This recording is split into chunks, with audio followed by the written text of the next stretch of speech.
Hello guys, welcome to my Grow Academy कीन। आज हम फिर आए हैं एक शानदार और धमाकेदार ट्रिक लेके। तो चलिए देखते हैं। इस वीडियो के अंतर्गत हम बताएंगे इलेक्ट्रॉन, प्रोटॉन और न्यूट्रॉन की खोजकर्ता कौन है, ट्रिक के साथ बताएंगे और थोड़ी इससे जुड़ी और भी जानकारी, महत्वपूर्ण जानकारियाँ हम बताएंगे। तो चलिए स्टार्ट करते हैं विदाउट वेस्टिंग टाइम। तो अगर आपको हमारे वीडियो अच्छा लगे तो प्लीज़ लाइक कीजिएगा, शेयर कीजिएगा, सब्सक्राइब कीजिएगा। मैं ये नहीं कहती कि आप पहले ही कर दो सब्सक्राइब, लाइक। आप वीडियो देखो, अगर आपको थोड़ा सा भी अच्छा लगा हो वीडियो तो आप लाइक कीजिए, सब्सक्राइब करिए, ताकि हमें भी पता चले कि आपको ये वीडियो अच्छा लग रहा है या नहीं। और कमेंट करिए। आपके सब्सक्राइब से हमें ये पता चलता है कि हमारा वीडियो कैसा है और इसे और बेहतर बनाने की हम कोशिश करेंगे। सो चलिए स्टार्ट करते हैं। आप देख रहे हैं यहाँ पे इलेक्ट्रॉन, प्रोटॉन और न्यूट्रॉन से जुड़ी कुछ जानकारी दी गई है। तो चलिए पहले इसे देख लेते हैं कि इलेक्ट्रॉन, प्रोटॉन, न्यूट्रॉन है क्या, ये कहाँ पे होते हैं और ये किस प्रकार होते हैं। तो यहाँ पे डेफिनेशन लिखी हुई है कि एक परमाणु किसी भी साधारण से, यहाँ पे आप देख रहे हैं डेफिनेशन है, एक परमाणु किसी भी साधारण से पदार्थ की सबसे छोटी घटक इकाई है जिससे एक रासायनिक तत्व के गुण होते हैं। ये हर ठोस, तरल, गैस और प्लाज्मा तटस्थ या आयनन परमाणुओं से बना है।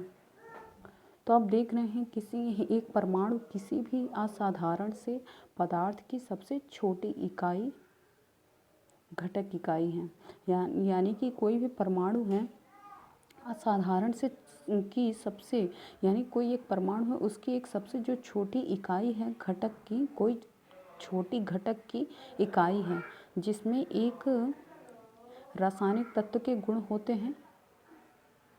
यानी कि कोई आप एक वस्तु ले लो, एक कोई पदार्थ ले लोगे, उसमें एक कण होगा, कण या अणु कह सकते हैं, और उसी अणु का सबसे छोटा भाग क्या होता है, परमाणु, और उसी परमाणु में होते हैं इलेक्ट्रॉन, प्रोटॉन और न्यूट्रॉन। ठीक है, ये कण हो गया, उसमें बहुत सारे छोटे छोटे परमाणु होते हैं, उसी का छोटा सबसे छोटा पार्ट होता है इलेक्ट्रॉन, प्रोटॉन और न्यूट्रॉन। इसके केंद्र में होते हैं और इसी छोटे से पार्ट में इलेक्ट्रॉन, प्रोटॉन और न्यूट्रॉन होते हैं।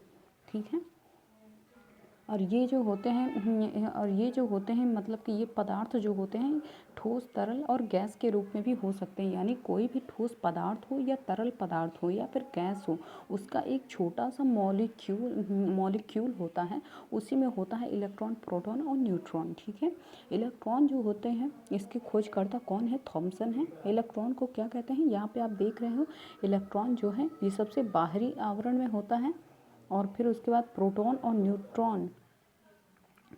न्यूट्रॉन जो है वो केंद्र में होते हैं। प्रोटॉन कौन सा है, ब्लू वाला है, और न्यूट्रॉन कौन सा है, न्यूट्रॉन रेड वाला है। ठीक है, बाहरी आवरण में इलेक्ट्रॉन ऐसे चक्कर इसके लगाते हैं, और प्रोटॉन और न्यूट्रॉन जो है ये केंद्र में होते हैं। तो चलिए देख लेते हैं इलेक्ट्रॉन क्या है। ऋणात्मक विद्युत आवेश युक्त तो उप परमाणु है। यानी कि इलेक्ट्रॉन में जो होता है ऋणात्मक आवेश, आपने देखा होगा ऋणात्मक आवेश होते हैं, इसे ई से डिनोट करते हैं। और प्रोटॉन क्या है, प्रोटॉन जो होता है ये धनात्मक आवेश वाला होता है, इसे पी से डिनोट करते हैं। और ये परमाणु के केंद्र में, परमाणु जो होता है इसके केंद्र में होते हैं। ठीक है, और न्यूट्रॉन जो है, न्यूट्रॉन इसमें यह आवेश रहित उप परमाणु केंद्र में न्यूट्रॉन के साथ n से प्रदर्शित करते हैं। यानी कि ये जो न्यूट्रॉन होते हैं ये उप परमाणु हैं जो केंद्र में न्यूट्रॉन के साथ रहता है, इसे n से डिनोट करते हैं। ठीक है, अब तो आप जान गए, जैसे एक चौक अगर हम लेते हैं, उसका जब हम उसे ब्लैक बोर्ड में लिखते हैं, उसे डस्टर से इरेज करने के बाद जो छोटे छोटे मॉलिक्यूल जो नीचे गिरते हैं ना, तो वही उसी कण का, उसे हम कण कह रहे हैं, उसी कण का एक छोटा सा जो पार्ट होगा उसे परमाणु कहेंगे। उसी परमाणु का छोटा सा भाग जिसमें होगा इलेक्ट्रॉन, प्रोटॉन और न्यूट्रॉन। ठीक है, अब देख लेते हैं इलेक्ट्रॉन, प्रोटॉन, न्यूट्रॉन के खोजकर्ता की ट्रिक। ये देखिए, ये टॉप, मतलब कि ये इलेक्ट्रॉन, प्रोटॉन और न्यूट्रॉन की खोजकर्ता को लर्न करने के लिए ये सबसे अच्छी ट्रिक मानी गई है। ज़्यादातर इसी ट्रिक का यूज़ किया जाता है इसे लर्न करने के लिए। अगर आपको याद करना है अगर इलेक्ट्रॉन, प्रोटॉन, न्यूट्रॉन के खोजकर्ता, तो आप इसके अलावा किसी को नहीं देखिए, 100% गारंटी है। आप किसी को मत देखिए, कोई वीडियो मत देखिए, कौन इनके खोजकर्ता के लिए केवल यही है सबसे शानदार और बेहतर ट्रिक। तो चलिए देख लेते हैं। ईंट पर नाच, इसकी ट्रिक क्या है? ईंट पर नाच। ये हमने पिक्चर थोड़ी इसमें ऐड कर दी है ताकि आपको और बेहतर तरीके से ध्यान रहे। तो ईंट पर नाच। तो ई से इलेक्ट्रॉन, ट से थॉमसन, थॉमसन, ठीक है। प से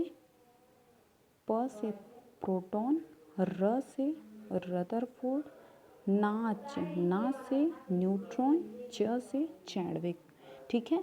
ईंट पर नाच, जो इलेक्ट्रॉन होते हैं वो इधर उधर नाचते रहते हैं, तो ईंट पर नाच, तो इससे आप ध्यान कर लेना, ठीक है ना।